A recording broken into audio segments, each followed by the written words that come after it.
Hi at welcome ulit dito sa ating channel. Ito na mga tol, One Piece Chapter 1125 full chapter. Hindi na nga nagtimpi pa si Imo kay Saturn, pinatay niya na nga ito at ang pinalit niya nga ay si Garling. Talagang naging napakalaki ng kapalpakan ng world government sa Egghead Island dahil sa buhay pa pala ang apat na mga Vegapunk at naitakas nga nila ang punk records. Samantala si Monkey D. Drago naman at ang Revolutionary Army planong magmadali at manalo agad sa magiging gera. Kaya ayun, bago natin simulan, huwag kalimutang mag-subscribe at i-like ang video ito bilang suporta sa ating channel. So One Piece Chapter 1125 at ang title nga nito What Constitutes Death. At sa cover page makikita nating nagpapatuloy ang pilgrimage ni Yamato at nandyan na nga siya sa kastilyo ni Oden kung saan nire-rebuild daw ito. So bali yan nga yung kastilyo ng mga Kozuki na nasunog. Pero ayun, sinasabi nga dyan na nawawala raw ang karpenterong si Minamoto. So for sure, tutulong nga itong si Yamato na mahanap ang karpentero. So nagsimula nga ang chapter sa Egghead Island kung saan sinasabi ng mga marines na isakay nga raw agad ang mga Seraphim matapos i-charge ng mga ito. At ganun nga rin daw ang mga sea beast weapon pati na ang mga Mark III pasipista. Meanwhile, umakyat na nga rin sa isang barko ng isang marines ang CP0 si Rob Lucci at si Kaku. Pero agad nga silang tinanong dyan ng ibang mga agent kung nasaan ba si Stacy. At ang sagot nga dyan na Rob Lucci namatay raw ito sa aksyon. Habang hindi naman umiimik si Kaku at tahimik nga lang ito. So ayun mga tol, mali yung detalye sa full spoiler kahapon dahil sa sinabi raw ni Lucci na siya mismo ang pumatay kay Stacy. Pero dito nga sinasabing namatay daw ang babaeng CP0 sa pakikipaglaban, which is alam naman natin na hindi naman talaga nangyari. So most probably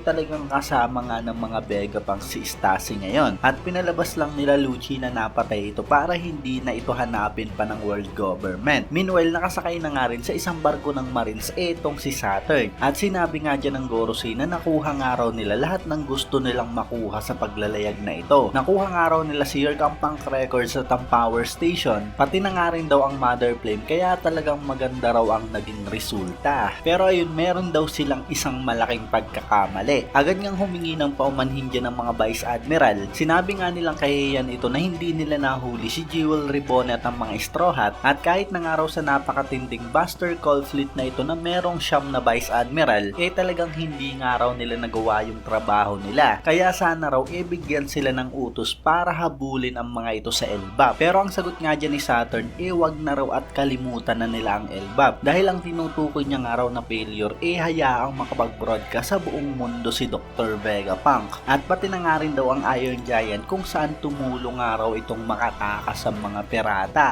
At talagang napaka-ironic daw nito. At mula nga dyan, nagkaroon ng flashback 200 years ago sa Marijua. Ito nga mga tol, yung talagang pinakapalpak na nagawa ni Saturn sa buhay niya. Makikita nga dyan, nakausap ni Saturn ng mga scientists at nandyan nga rin ang Iron Giant. At meron na palang utos sa mga scientists na scrap o sirain na nila yung Iron Giant. Pero mukhang tumutol nga sa utos na yun si Saturn at sinabing iti-take niya nga raw yung responsibility. At hahayaan niya nga raw na pag-aralan ito ng mga scientists. Para nga raw ito sa future at nakakasiguro nga raw siya na magiging napakagandang asset nito sa military nila. Syempre talagang tuwang-tuwa nga dyan ang mga scientists at napansin ko lang na parang kamukha rin ni Dr. Vegapunk ang isang scientist na ito. At dagdag pa nga nila talagang sayang naman kung ibabasura lang nila yung Iron Giant na yan. At mula nga rito sa present naisip ni Saturn na natulog nga raw ng 200 years ang Giant. Pero ngayon gumalaw nga raw ito para protektahan si Straw Hat Luffy. So ayun mga tol, ito nga talaga yung punot dulo ng kapalpakan ni Saturn na 200 years ago pa nga nangyari. Kung hindi sana pinayagan ni Saturn ng mga scientists 200 years ago, sana ngayon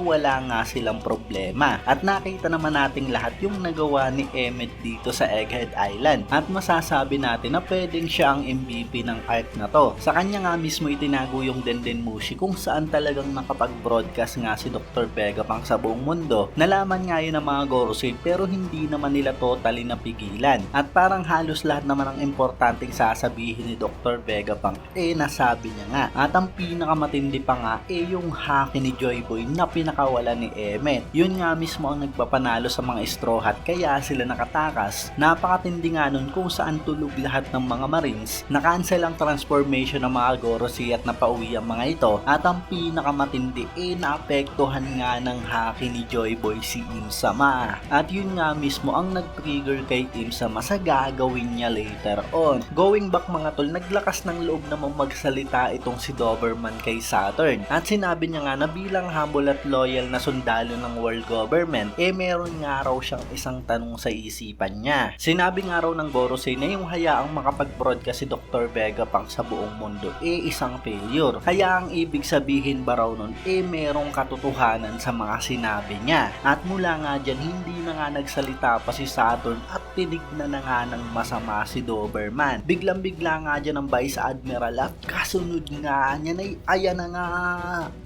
Bagang! Hindi na nga nagtimpi pa mga tol si Saturn at talagang binanatan niya nga sa ulo si Doberman. Similar nga yan dun sa nangyari sa chapter 1094. Ang kaibahan lang hindi talaga sumabog ang ulo ni Doberman. Talsikan nga talaga yung dugo niya kaya most likely talagang pinatay nga siya rito ni Saturn. At napasigaw na nga lang si Guillotine para kay Doberman. So yun talagang grabe nga ang turing netong si Saturn sa mga tauhan niya. Dahil sa literal na parang insektong pinapatay niya nga ang mga ito. Kaya later on, talagang magiging satisfying yung mangyayari kay Saturn. Sukat naman dito sa taas kung saan nabigla nga si Earth dahil sa may naglalabasang sky clouds. Hindi na nga raw maganda ito at talagang hindi tumitigil sa paglabas. At mula nga dyan, babanatan na nga ni Earth ang cloud machine. Naisip niya nga na maaaring si Edison ang nagkagagawa nito at bakit hindi na lang daw agad yun namatay. Pero mula nga dyan, ipinakita nga si Edison at nasabi niya nga bingo. At talagang huli na nga ang lahat dahil sa naihiwalay na nga ng mga ulap yung taas na bahagi ng Egg Doom. At tuluyan na nga itong lumipad pataas sa kalangitan. At nasabi na nga lang ni Earth na napaglaruan nga raw siya at nakuha na sa kanya ang punk records. So yun, wala na nga yung pinakamahalagang dapat na makuha ng world government dito sa Egghead Island, ang punk records. Kaya talagang napakalaking palpak din ito dahil sa parang mawawalan nga ng silbi si York. Meanwhile,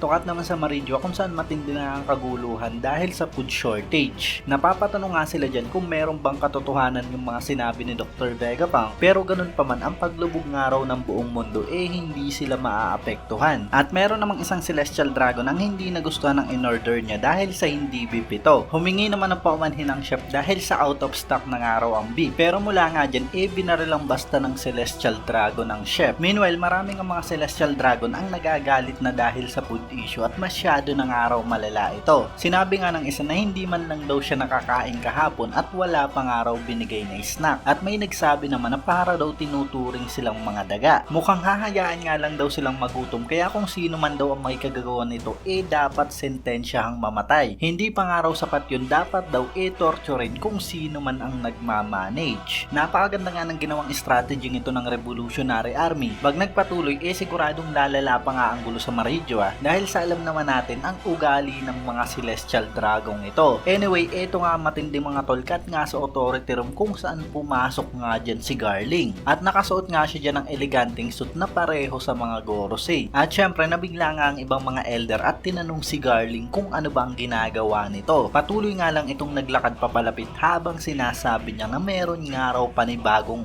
utos sa kanya. Napatanong si Warker kung ano ba ang utos na yun at galing kanino. Napatanong naman si Jupiter kung ano ba ang sinasabi ni Garling. At sabi naman ni Mars mag-ingat nga raw ito at baka nakakalimutan niya kung sino siya. Habang parang naiinis nga lang si Nasjuru. Pero ayun, talagang naupo na nga dyan sa harapan nila si Garling at sinabi niya nga na ang Vegapunk daw na si York mapupunta na under sa command niya dahil siya nga raw ngayon itinalaga na bilang bagong warrior god of science and defense. Hindi nga talaga makapaniwala dyan ng ibang mga Gorosei, pero dagdag pa nga dyan ni Garling, ang mundo nga raw talagang patuloy na gumugulo. Talagang tumataas nga raw yung level ng mga rebellion at magsama-sama nga raw silang magtrabaho para sa ikakaganda ng buong mundo, sabi niya sa kanyang mga fellow elder. At mula nga dyan, ipinakilala na nga siya bilang 5 elder planet, Saint Figarland Garling, ang warrior god of science and defense. At grabe nga yung upo dyan mga tol ni Garling, nakadikwatro pa nga siya at talagang hindi nga makapaniwala ang ibang mga elder sa mga nangyayari. Basically, ang ibig sabihin nga nito tinanggal at pinalitan na nga talaga si Saturn bilang isang Gorosei. At sa kasunod na scene, ito nga ang matindi kung saan nakaluhod at sumisigaw na nga dyan niyang si Saturn. Habang makikita na napakaraming mga itim na usok ang naglalabasan sa katawan niya. Biglang-bigla nga dyan syempre ang lahat at napapatanong kung ano ba ang nangyayari sa Gorosei. Nagpapatawag nga sila ng medics habang hindi nga talaga alam ni Dal kung ano bang nangyayari kay Saint Saturn. Sabi naman ni Urban, isang araw yung Gorosei at hindi nila pwedeng hayaang merong mangyari sa kanya. Sabi naman ng iba,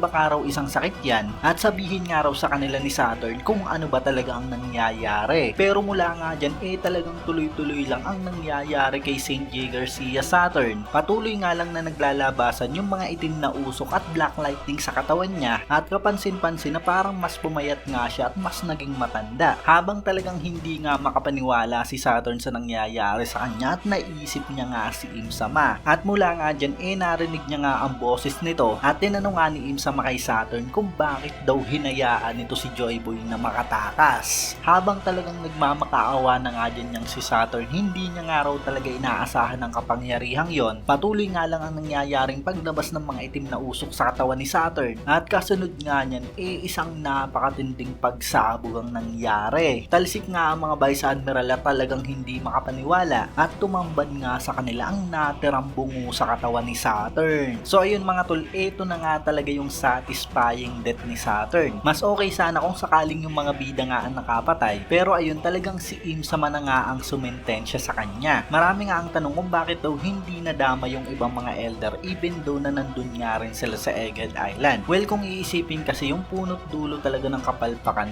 walang iba kundi itong si Saturn. Yun nga syempre yung pagpayag niya sa mga scientist na pag-aralan si Emmet. Kung hindi niya nga ginawa yun siguradong hindi sana nakatakas ngayon ng mga Straw Hat at hindi rin sana naramdaman ni Imo yung napakatinding conqueror sa akin ni Joy Boy. So masasabi natin na talagang konektado nga yung kapangyarihan ng mga Gorosei kay Im-sama at para bang kinuha niya lang yung kapangyarihan niya mula kay Saturn dahil sa kapansin-pansin na parang tumanda nga ito bago sumabog. Kung nangyari nga ito kay Saturn, basically talagang kaya niya nga rin itong gawin sa iba pang mga Gorosei. Kaya rin siguro bawat iutos niya nga sa mga ito talagang kailangan nga nilang sundin. Ibig sabihin meron nga ring transformation na kagaya sa ibang mga elder si Saint Figarland Garling. At I wonder kung ano kayang yokai form ang magiging transformation na yon. Moving on, ipinakita na patuloy ngang lumilipad ang Egg-Doom. At mga tol, buhay nga ang apat na Vegapunk na si Shaka, si Atlas, si Pythagoras at si Edison. Sabi nga ni Shaka hindi nga raw nila naisama ang Labo Face. Sabi naman ni Atlas dahil nga raw yun sa pangingialam ng traitor na si York. Sabi naman ni Pythagoras yung signal nga raw nila talagang abot sa buong mundo kaya maaaring makakonect pa nga rin daw si York kahit nasaan man ito. Sabi naman ni Edison mas okay na nga raw ito kaysa nakuha ni York ang lahat. At hanggang sa dumating nga raw yung araw na ma-access na ng sangkatauhan yung brain nila talagang kailangan nga raw nila itong ingatan. Sabi naman ni Pythagoras wala nga raw silang fund at resources kaya hindi sila ngayon makakapag-imbento. Pero sabi nga ni Edison dyan nga raw papasok yung partners nila. At mula nga dyan ipinakita nga ang mga Vegapunk at bumuo nga sila ng panibagong katawan. Magkakasama na nga sila dyan sa isang katawan kung saan si Edison nga ang ulo, si Shaka naman ang katawan at ang paa, habang si Atlas at Pythagoras naman ang kamay. Nagtanong nga si Edison kung ano ba raw ang itsura nila. Tumawa nga lang sa itsura nila yung si Atlas, habang sabi nga ni Shaka gustong gusto raw ni Edison yung proportion niya. At ipinakita nga dyan na marami pala silang mga parts na pamalit at itatapon na nga lang daw nila yung mga parts ni York. At mula nga dyan tumawag na sila sa Wideria at nagpakilalang Vegapunk. Biglang-bigla naman si Haridas at hindi nga makapaniwalang yan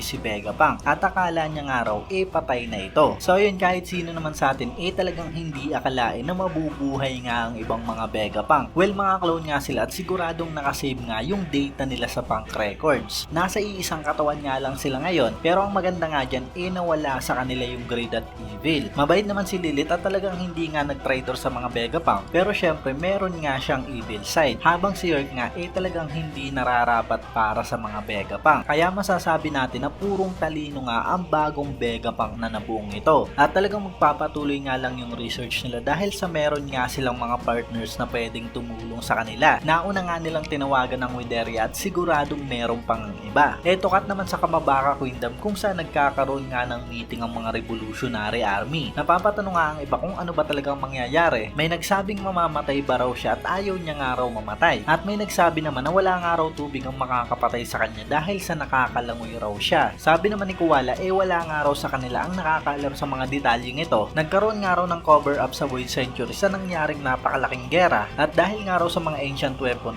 talagang lumubog ng 200 meters ang buong mundo. Hindi nga lang daw yun dahil kung sino man ang makakakuha ng One Piece Mantis hindi lang magiging hari ng mga pirata, kundi magkakaroon pa raw ng napakatinding kapangyarihan. Sabi nga ni Belobetti hindi nga raw nila pwedeng hayaan na lumubog sa tubig ang buong mundo. Sabi naman ni Sabo eto na nga raw yung paliwanag kung bakit pinili ng mga Celestial Dragon na sa Red Line manirahan. Dahil sa yun nga raw yung highest point sa buong mundo. Sabi naman ni Ivanko meron nga rin daw Tequila Wolf, Volga Wolf, Rum Wolf at Bourbon Wolf. At maring yun nga raw ang dahilan kung bakit 700 years ago pa pinersa nilang ipatayo ang napakalalaking mga structure na yon. Sabi naman ni Karasu talagang tumutugma na nga raw ngayon ang lahat. Sumang-ayon naman dyan si Lindbergh pati na nga rin si Morley. Habang ipinakita ang nag-iisa etong si Monkey D. Dragon dito sa may dalampasigan. At sabi nga dyan ni Dragon kay Dr. Vegapunk, marami nga raw sa mga binalaan nito siguradong aakto para sa mga sarili nila at hindi para sa kapayapaan. Kaya talagang kailangan nga raw nilang magmadali at manalo bago pa man dumating sa punto na magpatayan nga ang mga tao para lamang masecure ang pinakaligtas na lugar sa buong mundo. At yun